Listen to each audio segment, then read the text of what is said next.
Born in 1804, Franklin Pierce grew up in the rugged hills of New Hampshire. From an early age, he showed a sharp mind and ambition. At Bowdoin College, he befriended men who would shape America's future. He gained fame as a brigadier general during the Mexican-American War. In 1852, Democrats turned to the relatively unknown Pierce as their candidate. He entered the presidency with youthful energy, but tragedy shadowed him. Just weeks before his inauguration, Pierce faced a heartbreaking family loss during a railway mishap. They carried this deep grief with them into the White House.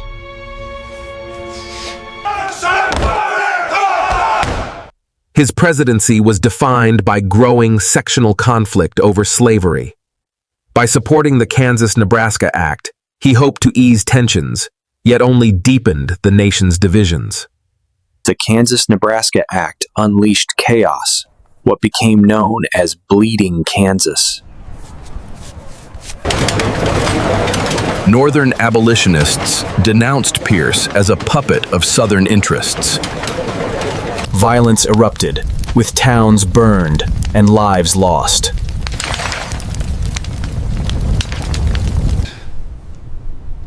Pierce struggled to hold the Union together, but his leadership faltered. He turned to foreign affairs, pursuing expansionist policies abroad.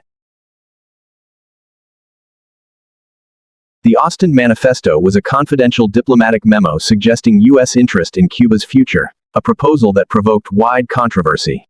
The proposal outraged Northerners, deepening division.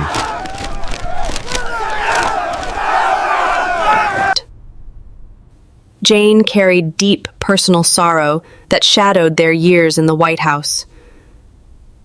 Their last son died in a railway accident just before Pierce's inauguration. He began his presidency under the shadow of grief.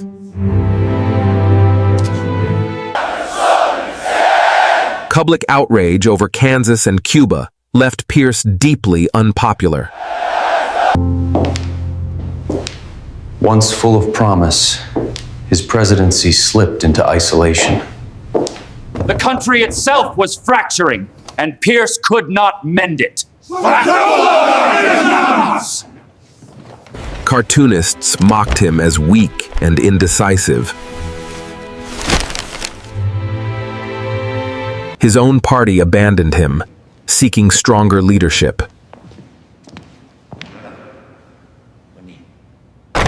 He departed quietly, his influence gone.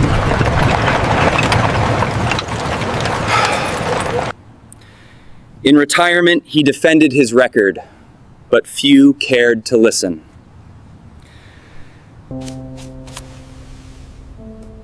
His later years were marked by isolation and sorrow. When he died in 1869, his passing drew little national notice. Franklin Pierce remains one of the least celebrated presidents. Pierce's father, a Revolutionary War veteran, instilled in him discipline and pride.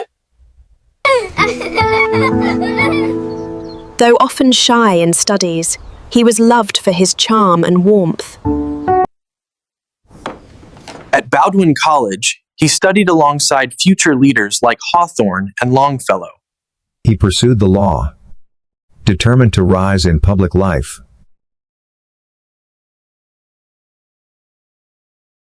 Soon, he became a respected young lawyer in New Hampshire. In Washington, his eloquence was matched by loyalty to the Democratic Party. We must uphold the fundamental principles that define our nation. He married Jane Appleton, a devout and reserved woman. Their love was deep, though shadowed by constant sorrow. As Brigadier General, Pierce endured hardship, even collapsing from injury. Still, his men respected his courage and commitment.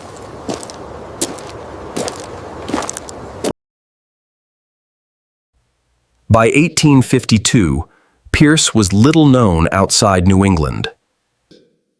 But after dozens of ballots, deadlock turned to Pierce as compromise.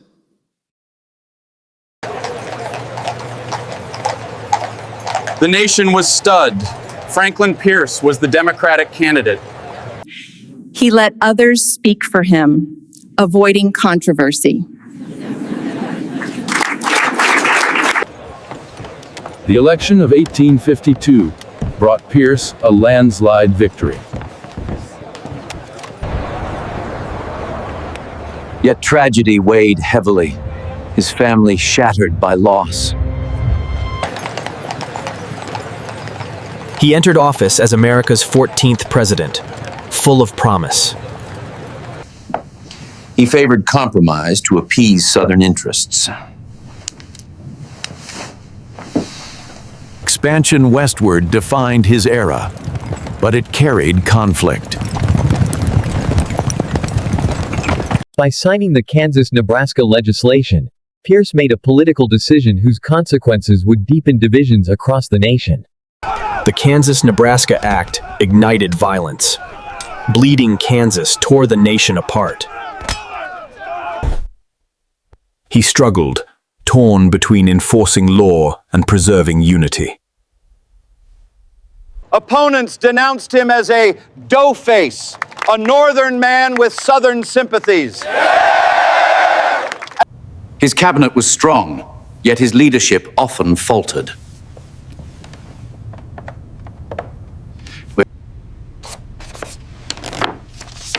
His one success, expanding U.S. territory with the Gadsden. He returned home to New Hampshire, politically broken. Loneliness grew, friends gone, influence fading. Whispers spread. His reliance on alcohol deepened his decline.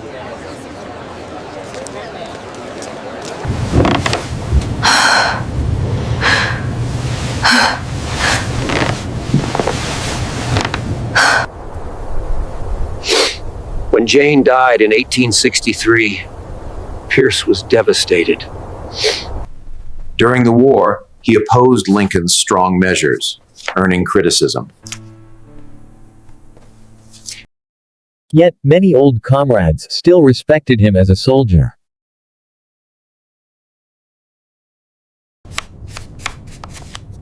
His health declined rapidly as the years wore on. On October 8, 1869, Franklin Pierce passed away. He was laid to rest quietly, remembered as a tragic figure in American history. His story is one of promise, tragedy, and misjudgment. A handsome leader, yet often too weak for the storms of his time. His choices hastened division, though he longed for national harmony. Contemporary newspapers carried critical coverage, and historians often view his presidency as a troubled period in U.S. history.